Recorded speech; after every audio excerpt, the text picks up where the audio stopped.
Welcome to Military Neighbors, a Fleet and Family Support Center program on skills for living. My name is April Holtmeyer, and I'm glad that you joined us. Today we're going to be talking to Carlos Correa. He's with the Norwich Vet Center, and we're going to find out more about the program offerings from where you work. So glad that you joined us today. Thanks for being here. Now, the first question that I have for you, Carlos, is can you start by telling us more about the history of the Vet Center? So the Vet Center, they were started around 1979 when Congress saw that Vietnam veterans were still having readjustment problems. Vet centers are community-based for that reason, because we wanted to be close where the veterans are. And so now here you are in the Norwich area. What is the mission of the Vet Center? So the mission of the Vet Center, the goal for the Vet Center is to provide readjustment services for the veterans and their family members. Going back to 1979, veterans were having that problem readjusting, and later on, it was open for other war eras veterans like Kosovo, Lebanon, Grenada, and later on after 9/11, OEF and OIF veterans were also eligible for our services. Okay. Now, you mentioned eligibility, so can you tell me more about the scope of those who are eligible for services? Yes, so our two major criteria for eligibility, one is serve in combat or assist in a combat zone or area of hostility, or experience military sexual trauma. Those are our two major components, and then there's a breakage down between the areas where veterans serve and their branches. So it's a big, wide range of eligibility, and they're all, veterans can reach us, call us, and we'll give them the yes or no if they qualify for our services. Okay, all right. Now, how can the center help with information regarding medical referrals? So medical referral as the VA medical, or just medical referral across the board? Can they help with both? So we can depend on the veteran situation and where they're at. So our closest, will be the VA, because we're part of the VA. Okay. So we will make most referrals to the VA, either the CBOCs, which are the community-based outpatient clinics, or... Oh, hold on, you mentioned an acronym. What was the acronym again? Community-based outpatient clinics. Okay, all right. So you'll send the referrals to? Either the CBOCs or the VA hospitals. Okay, all right. So you can help facilitate those referrals to the VA facilities? Correct. Our clinicians are, connected. We are on the system also of the VA, so we can make those referrals. If the veteran is not ready, already a member or of a person that is already in the system of the VA, we can apply or help them apply for healthcare benefits through the VA. Okay, all right, that's very helpful.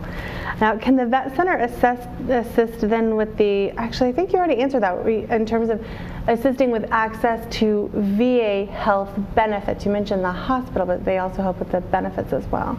Correct. We have the application for VA healthcare benefits in our our vet centers, and we can help the veteran or the family member of the veteran fill out that application, and we will send them, and then the VA directly will contact them and we'll let them know if they're eligible. They have different criteria than we do, okay. and that's why we don't determine the eligibility for vet center or for VA healthcare. We only establish the vet centers eligibility. Now, you also mentioned that family members can fill out the form. Is that on behalf of the veteran? Correct. Okay. So once they present the veteran's DD-214, family members can apply for that veterans. We understand that not every veteran is, sometimes capable of, filling out this kind of information. So their spouses or close family members can help with this. Okay. Oh, that's so good to know. Thank you. So you had mentioned a couple of programs that are available, and I had read more, and we have interfaced. So I wanted to make sure that a couple of them were mentioned. Now, the first one was in regards to bereavement counseling. Can you tell me more about bereavement counseling that's offered through the Norwich Vet Center? So bereavement counseling is for those family members of veterans or military active duty personnel that die or passed away while on service. And all their close family members are eligible for these services, and we have licensed professional, licensed clinicians that can help them through these difficult times in their life and manage that. Okay, all right. Then the other one was in regards to response with the sexual trauma and harassment as an active duty service member. Correct. So also our licensed clinicians, we have different clinicians that specializes in different areas, and one of them is the MST, military sexual trauma criteria. All of our vet centers at least has one counselor that specializes in working with veterans that experience military sexual trauma. Now, in regards to eligibility, you had mentioned that there had to be certain wickets in order to have access to counseling services. With the sexual trauma and harassment component of this, is that the wicket, or do they also need to have served in time of in war arenas as well? No. Once the veteran share with one of our clinicians that experience military sexual trauma while in service, then that will grant them the eligibility criteria. They don't have to serve in a combat zone. So this is across the VA, actually. It goes even through the VA healthcare system eligibility. Once they share that they experienced that MST, then the services are free. Okay, all right. Delayed stress. What is delayed stress, and how do you help veterans with it? So the way I see the delayed stress is what we call more now as PTSD. They have different names, going back to Vietnam, and it has evolved to what we call today PTSD, which is the post-traumatic stress disorder. And so many veterans after war are continuing re-experiencing many trauma events and re-experiencing their trauma events that happen in combat a month, a year, and sometimes a decade after that trauma event occurred. So the way we help is that we have our clinicians, and we have also group support that will put the veterans at ease, so they can share and talk about their experiences and their different resources through counseling, either individual or group, that will help veterans with PTSD to decrease the symptoms and to be able to cope with the issue. Okay, all right, thank you. There appears to be a lot of different types of readjustment counseling services that you have available. I would like to start with individual counseling. How does that work at your center?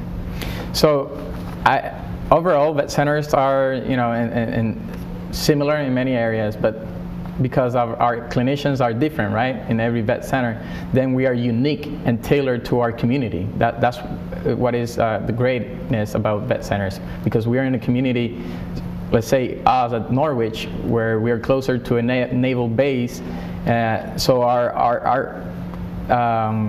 our services are more tailored down, and it seems more friendly to naval military personnel than probably other states or area of the state where there are more towards either guards or reservists. Now, we serve and support all of them, but we certainly, in our vet center, the majority of our staff are veterans, and most of them are Navy.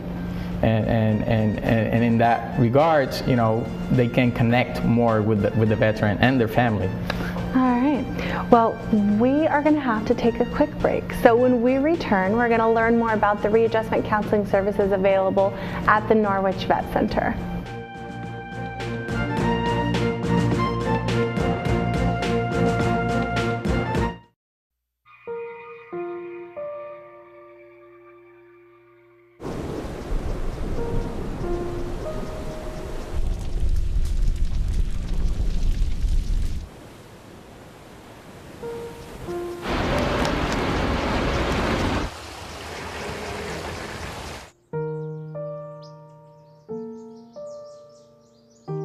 Don't wait. Communicate. Make your emergency plan today. Open up your books to page 360. Did you just look at your phone while you was in class? You played yourself. Talking about inspirational quotes. You gotta believe in yourself. Don't ever play yourself. The key is to make it, so make it. Louise, can you give me an example of an inspirational quote? Don't play yourself. The key is to make it. And who said that? I did. Now that's a major key alert. Learn the real major keys to getting to college at getschool.com.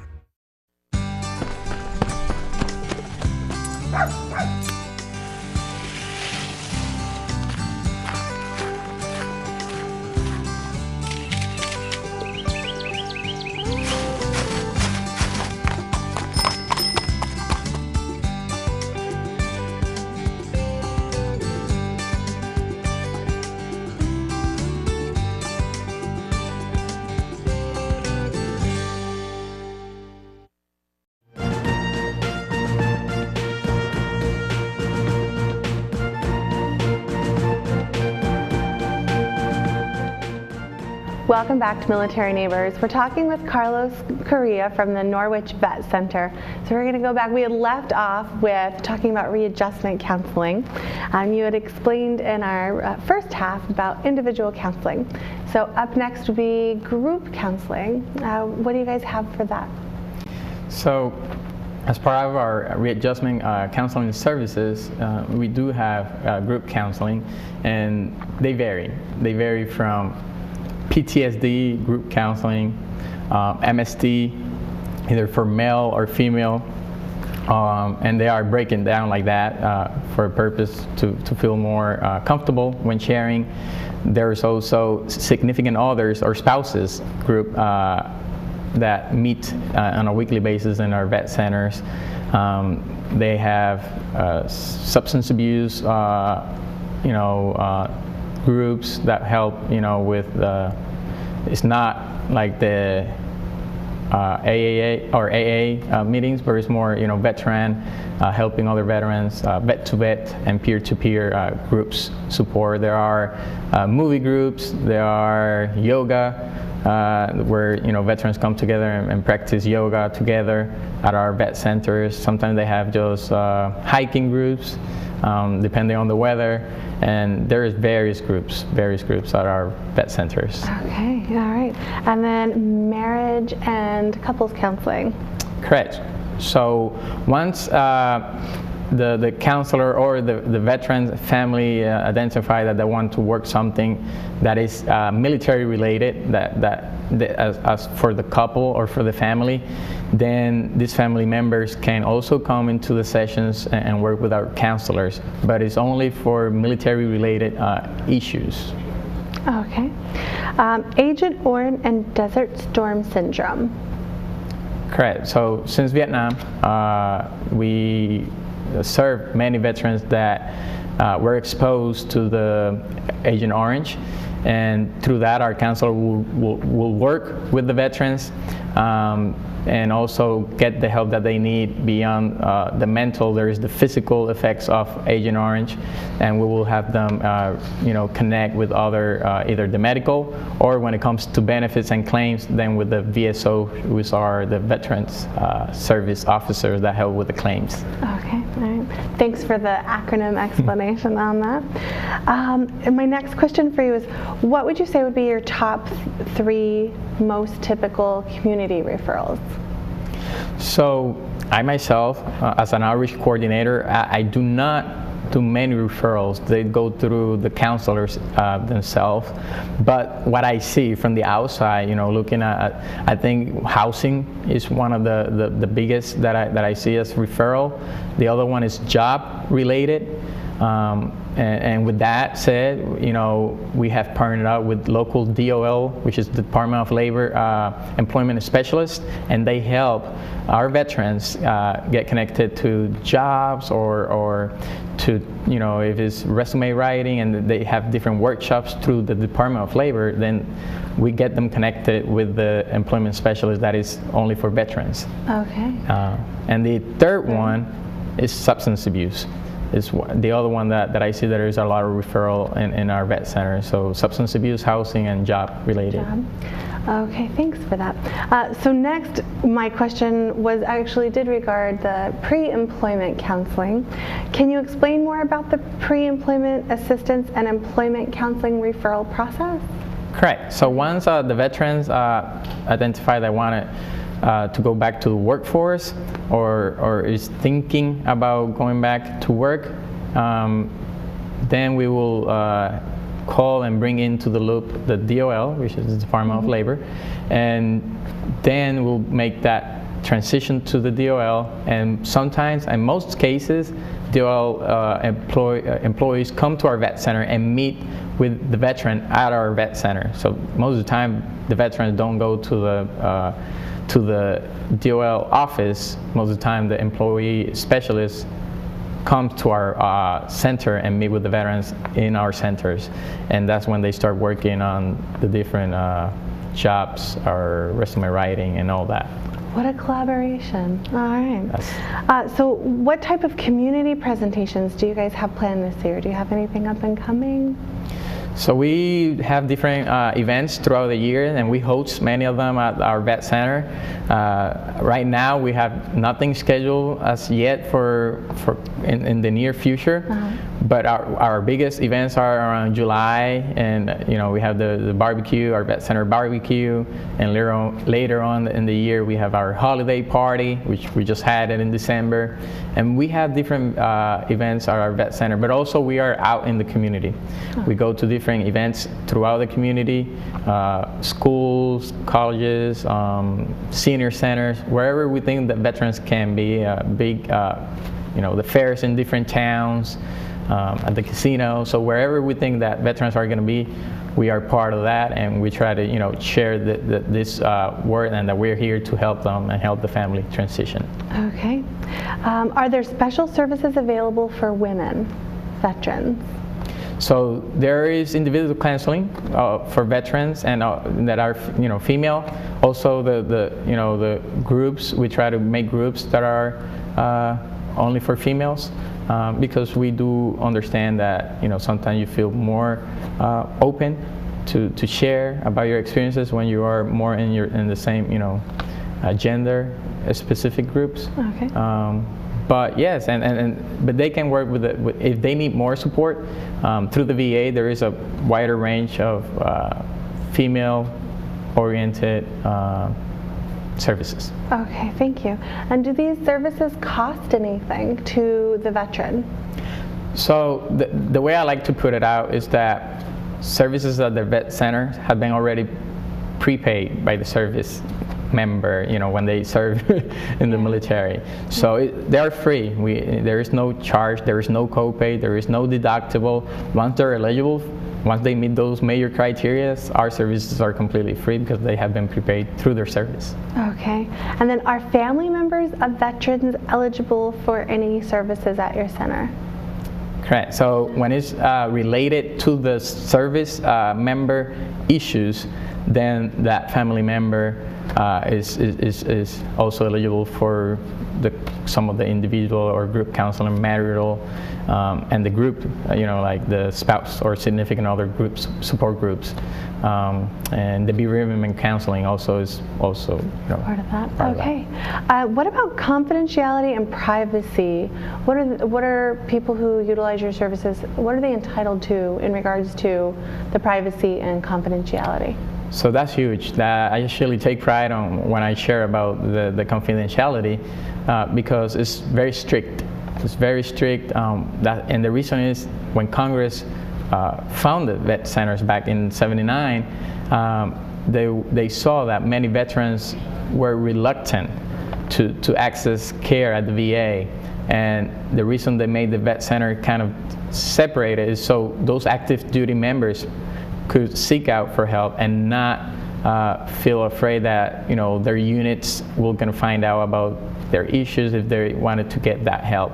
So they're very strict, and the only way that we will break that confidentiality if there is any if they're in a harmful way, either suicidal thoughts or homicidal.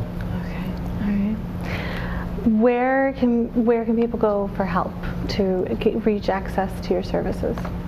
So if it's an immediate danger, I will call, the crisis line or 911. Okay. But if something that can work, wait, and if not that immediate, then they can call the vet center directly and have one of their counselors, talk to the veteran or talk to the family member, or walk in. We are open from 8 a.m. through 8 p.m. Monday to Thursdays at the Norwich Vet Center. Different vet centers have different hours, but we have non-traditional hours, so we are open late, and some vet centers are even open on Saturdays. Okay, all right, good to know. So there's a 24/7 crisis line? Correct. There is the Veterans Crisis Line, which the numbers are going to be posted on the bottom of the screen. Okay. And also there is the Vet Center's Combat Center, which is more than a crisis line. It also provides veterans and their family members with different information about resources and benefits. So it's a bigger call center. It's not only a crisis center, it's also a resource phone line, so where veterans and family members can call if they have questions about housing or employment related issues, anything. They can call this number, the War Vets number. Okay, all right, thank you. We are just about out of time. I really appreciate you coming here today. Thank you to our guest Carlos Correa with the Norwich Vet Center. And if you'd like more information, you are welcome to call Fleet and Family Support Center, and our number is 860-694-3383. My name is April Holtmeyer. I'm your host here for Military Neighbors, and thank you for joining us.